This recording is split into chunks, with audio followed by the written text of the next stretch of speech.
Hello, my name is Kevin Bernhardt, and I'm both a farm management specialist for the University of Wisconsin Division of Extension and a professor in the School of Agriculture at the University of Wisconsin-Platteville. This video is part of a curriculum to support farm managers in making decisions and taking actions to move their farms forward and ultimately reduce the farm member stress. In this video, I will be discussing one of the three components of long-term economic viability, which is capacity. Let's get started. Recall that the goal of this curriculum is to provide tools and processes for determining or measuring the long-term economic viability of a farm business. In turn, once the metrics of long-term viability are known, then owners and managers have better information to determine what is the best future strategic direction for their farm business. Knowing the financial facts of a business and having a plan that uses those facts is often a significant step towards reducing stress that farm families feel. This curriculum breaks down long-term economic viability into three components, which are performance, capacity, and resiliency. This video is about capacity. Capacity is the business having enough units of production that can provide the ability to meet farm business and family financial goals. It is having enough acres, cows, head, plants, and even customers. An operation can be very efficient in making profit margins per cow, per acre, or per customer.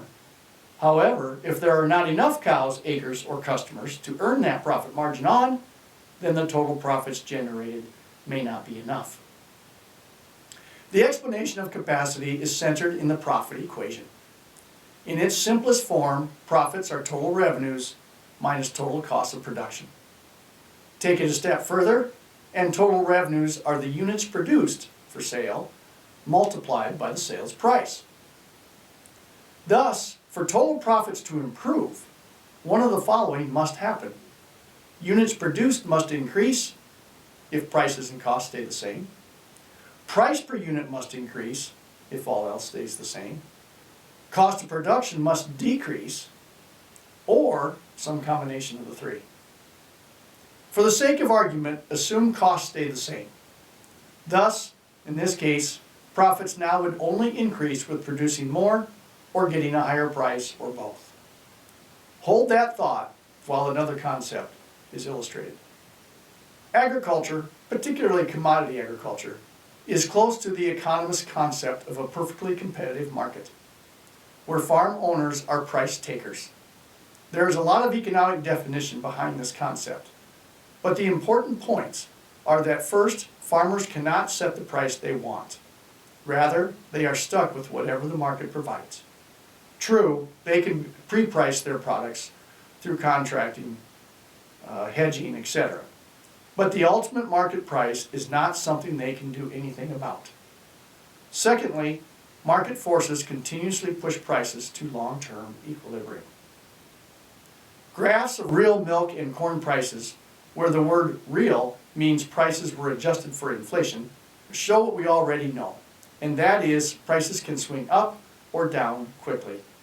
But they also show that the long-term real equilibrium price, after adjusting for inflation, is flat to decreasing.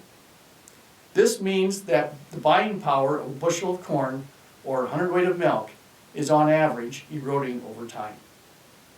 Now back to the profit equation.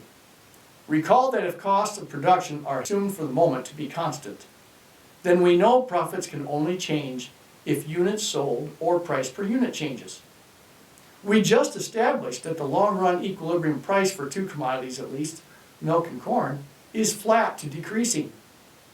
With costs assumed to be constant and prices flat to decreasing, then there's only one thing left to change for any change in profits, and that is the units sold. And that's capacity. Even for value-added farms that are not commodity-based, the need for enough capacity is still a challenge. The capacity and break-even evaluation spreadsheet tool provides a means to test and evaluate capacity questions based on expected prices, cost of production, and profit goals. The capacity tab on the capacity and break-even spreadsheet is the place to start. The spreadsheet allows users to evaluate up to 4 products, but we will only use product 1 or column B, for example, to show an example here. Let's assume it's a dairy operation.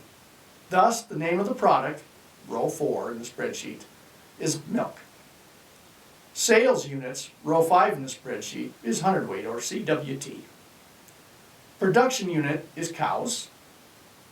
Sales unit produced per production unit is 250, which is 250 hundredweights or 25,000 pounds per cow per year.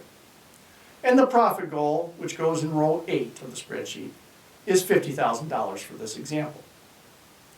Now we must enter the information on average prices received and cost of production. Starting in row 10, assume an average price is $20 per hundredweight. And cost of production, row 12 in the spreadsheet, is $18 per hundredweight. We also must let the spreadsheet know what increments above and below the price and cost of production to test. The increment is something to play around with, but a starting point may be 2 to 5% of price. So for example, the milk price given is $20. 2 to 5% of that is 40 cents to $1. So let's assume for our example here, 50 cents for rows 11 and 13 respectively. That's it. The inputs are all entered, and now we can look at the results. The first table, starting in cell B16, as shown on the PowerPoint slide, shows the numbers of cows it would take to accomplish the profit goal given a range of prices and costs of production. Results show that at the base situation, which is $20 price and $18 cost of production, it would take 101 cows to accomplish the profit goal of $50,000. This base situation is highlighted in the table in the gray shaded cell. The table also shows capacity needed at various other combinations of prices, costs, and profit goals. For example, an $18.50 price and $18 cost of production, which now is only a 50-cent profit margin, that would take 405 cows to reach the $50,000 profit goal. By the same token, a $20 price with a $17 cost of production, now a nice healthy profit margin of $3 per hundredweight, would take only 67 cows to get the $50,000 profit. Finally, going back to the original situation, $20 milk, $18 cost of production, if the $50,000 profit goal is changed to $75,000 in cell B8, then the table now shows it would take 150 cows to reach the new and higher profit goal versus the original 101 cows. Another tab on the spreadsheet titled Break-Even Price allows the user to evaluate capacity from the angle of what price would be needed to break even or cover a profit goal. Use the capacity and break-even spreadsheet tool for your situation. Test capacity based on your average cost of production for the last few years and with the average prices you have received. Test the sensitivity to prices and costs by entering the increments to test. And finally, enter what your profit goal is. In your logbook, record the results of your analysis. What is your opinion on whether you feel you have enough capacity currently to accomplish your profit goals given likely prices and cost of production? Is your situation likely to change in the future for any of the parameters, price, cost of production, or profit goal? If so, then what are your thoughts about capacity changes that may need to be made? If you conclude that capacity is too low to be economically viable in the long term, what are your thoughts on what to do about it? That concludes discussion of the second of the 3 components of long-term viability. The next video is on the third component of long-term viability, which is resiliency. Thank you for listening.